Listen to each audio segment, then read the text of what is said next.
Immortaliser l'instant au pied de l'un des volcans les plus mythiques au monde. Jusqu'ici tout va bien, les visages sont encore souriants,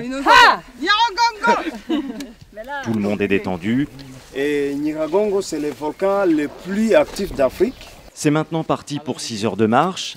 Atteindre le sommet à 3400 mètres d'altitude n'est pas une partie de plaisir. L'ascension est continue, 1500 mètres de dénivelé sur de la pierre volcanique, assez traître avec les chevilles. Au bout d'une heure, la fatigue se ressent déjà. Il y a encore 6 mois, à la place des touristes, c'étaient les rebelles qui arpentaient ce qui était alors une zone de non-droit. Mais en à peine 3 mois, les miliciens ont été chassés. Depuis, c'est grâce à ces hommes, les rangers congolais gardiens du volcan, que les touristes peuvent redécouvrir le joyau du parc des Virunga. I heard some friends say that the park was open again and they were planning a trip and they went before Christmas and it sounded amazing, so I wanted to come as soon as I could. We can get here very easily, so yeah, lots of people from Kigali are coming up and taking the chance to do something nice in Congo. Cette escorte armée rappelle que la menace existe toujours, car pendant 2 ans, le volcan Nyiragongo a été occupé par différents groupes rebelles.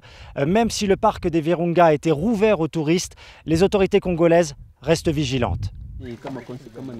Une surveillance de tous les instants, mais pas de quoi pour autant déranger les pauses déjeuner. J'ai discuté un petit peu avec Faustin, un des rangers, tout à l'heure, et il expliquait effectivement qu'il faut protéger. Il y a notamment le souci du Makala. Donc il expliquait que des gens armés viennent couper le bois pour brûler, pour faire un business avec le Makala.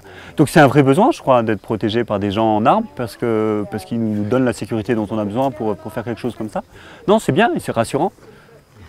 Les trafiquants de charbon de bois, le Makala, sont devenus aujourd'hui la principale inquiétude des rangers. Malgré les patrouilles et une zone totalement sécurisée dans un rayon de 5 km, les gardes du parc reconnaissent que le risque zéro n'existe pas. Ça a commencé, l'éruption de 2000D.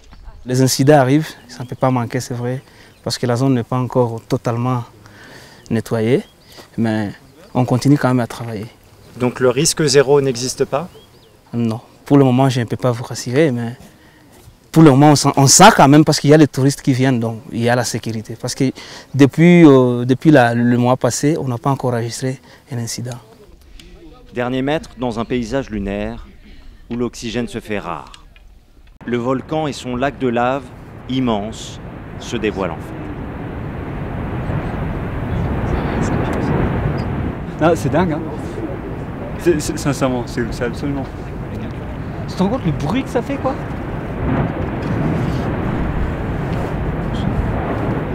Pour ce groupe de visiteurs, cette épreuve est à la hauteur du spectacle.